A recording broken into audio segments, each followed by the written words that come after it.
আকাশ blog. তোমরা সবাই কেমন আছো? আশা করি ভালো আছো। আমিও ভীষণ ভালো আছি। আর সকলকে জানাচ্ছি ভাইফোঁটার অনেক অনেক শুভেচ্ছা ও ভালোবাসা। তোমরা ভীষণ ভীষণ মজা করো ভাইফোঁটায় সকল ভাই বোন মিলে। আর আমিও দেখো সকাল সকাল স্নান করে রেডি হয়ে গেছি, যেহেতু আজ আর মেয়েও বাড়ি যাবো ভাইকে ফোঁটা দিতে, যেহেতু আমার ভাই নেই।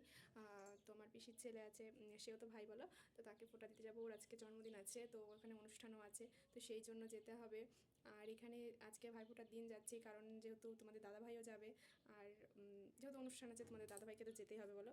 আর এখানে ধরো আমার ননদও ভাইফোঁটা দেবে, তো যেহেতু ভাইফোঁটা আমার ননদও দেবে, সেহেতু তো ভাইফোঁটা দেওয়ার পরেই আমরা এখান থেকে বেরোবো।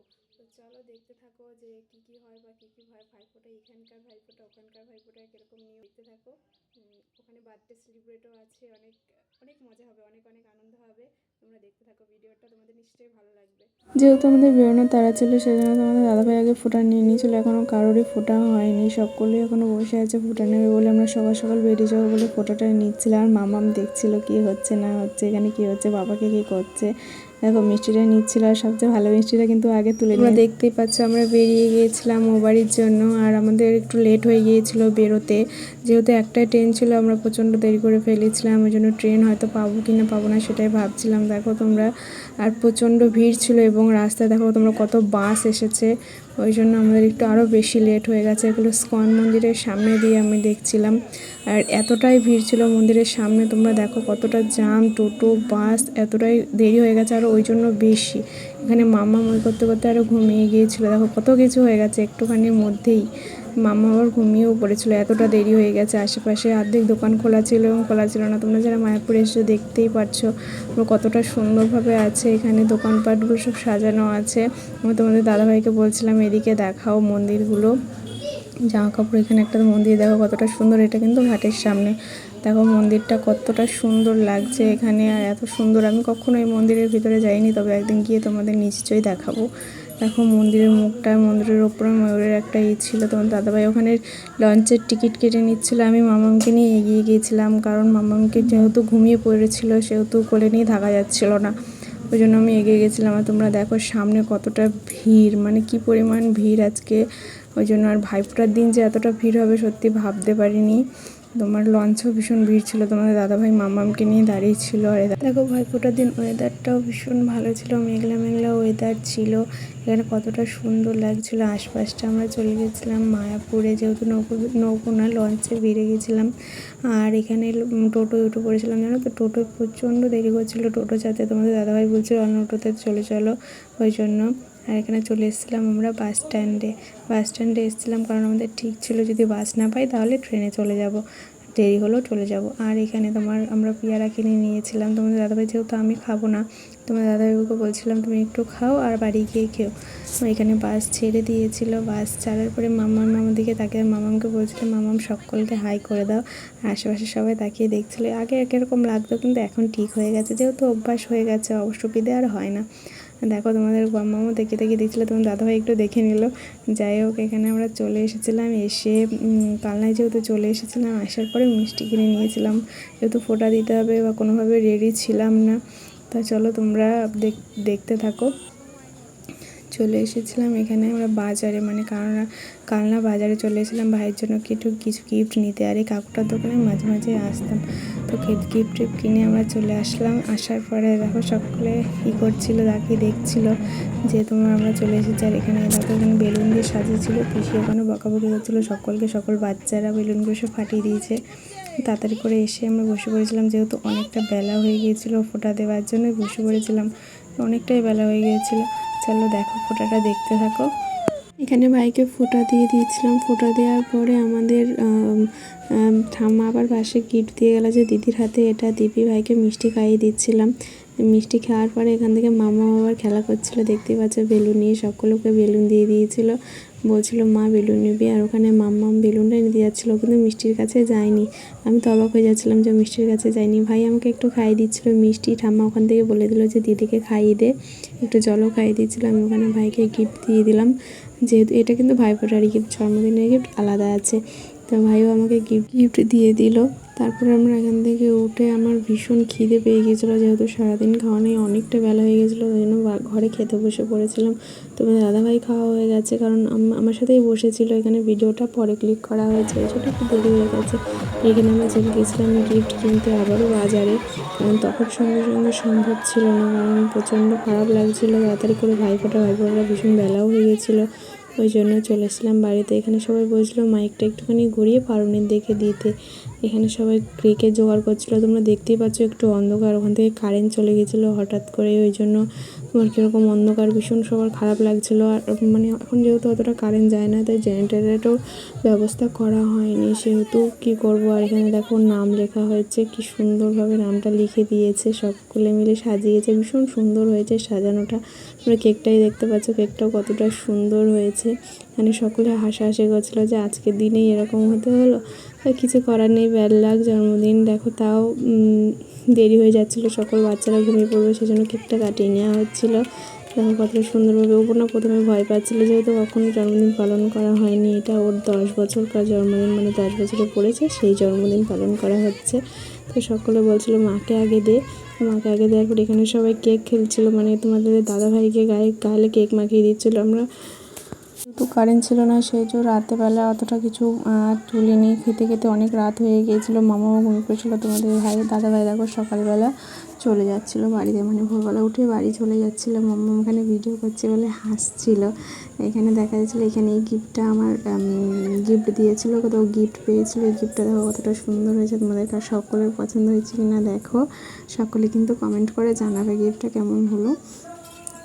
আর এখানে দেখো আমি সন্ধ্যাবেলা মাকে বলেছিলাম একটু সিমুই করো মা দি, মা বলছিল আমি তো অতটাই করতে পারি না, তাহলে তুই একটু কর, আমি তোমার সব কিছু জোগাড় করে দিচ্ছি। তাই জন্য আমি একটু সিমুই রান্না করছিলাম এখানে। আমার মা এইসব জিনিসটা অতটা মানে ভালো পারে না, ভালো হয় না, আমার বোন বা বাবাই করতো। তো এখানে সিমুই রান্না করতে করতে মামা ভীষণ বদমাইশি করছিলো, ওদিকে লাল হয়ে যাচ্ছিলো, বদমাইশি করার জন্য ভীষণ লাল হয়ে যাচ্ছিলো সিমুইগুলো, ওই জন্য আমি বেশি ক্লিকও করতে পারিনি। দেখো সিমুইটা প্রায় ভাজা হয়ে গেছে, লাল লাল হয়ে গেছে। আর এদিকে দুধটা গরম করে গোলানো ছিল, যেহেতু আমল দুধ দিয়ে করবো, আমি গরুর দুধ খাই না, সেই জন্য আমল দুধ দিয়েই করা হবে। তো এখানে দুধটা ভালো করে গুলিয়ে রাখা ছিল, আর এখানে দুধ এখন সিমুইটা ভাজা হয়ে গেছে, আমি জন্য ঢেলে দেবো দুধটা, যাতে সিমুইটা ভালোভাবে ফুটে ওঠে। ফুটে ওঠার পরেই নামিয়ে দেবো। মা বলছিলো তেজপাতা দিবি না, আমি বলছি হ্যাঁ তেজপাতা দেবো। তেজপাতা দিলে কি বলো তো, দুধের সেন্টটা মানে সিমুইয়ের সেন্টটা আরও বেশি ভালো হয়। এলাচ দিলেও হয়, তবে এলাচটা ছিল না বলে এলাচটা দেওয়া হয়নি সিমুইয়ে। দুধ দিয়ে তেজপাতা দিয়ে কোনোরকম একটু ঢেকে রেখেছিলাম, ভীষণ সুন্দর হয়েছিল এই সিমুইটা খেতে।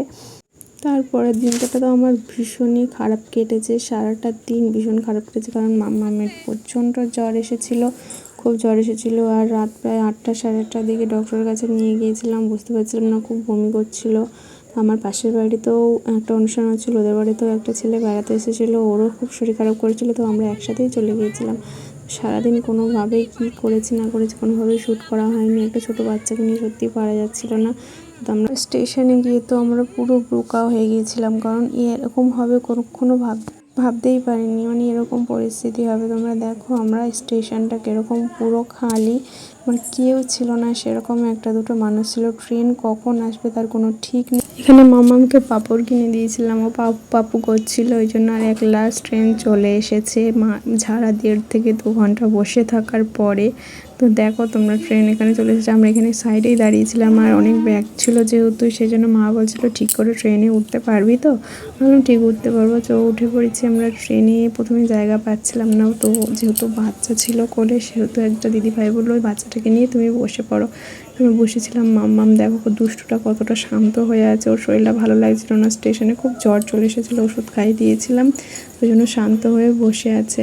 আর সামনে একটা দিদিভাই বসেছিল, তো দিদিভাইটা কথা বলছিল, আর পাশে একটা দাদাভাই ছিল, দাদাভাইটাও ওর সাথে কথা বলছিল, ভালো লাগছিল না বলে। তোমরা দেখো ট্রেনেও কতটা পরিমাণ ভিড়, এখানে এতটা ভিড় ছিল ট্রেনে, সব কিছু দেখছিলো। আর আমরা এখানে চলে এসেছিলাম নবদ্বীপ ধামে, আমরা নবদ্বীপ ধামেই নামি। নবদ্বীপ ধামে নামার পরে দেখো মামামের জুতো খুলে পড়ে গিয়েছিলো, ওই জন্য অসুবিধা হচ্ছিলো।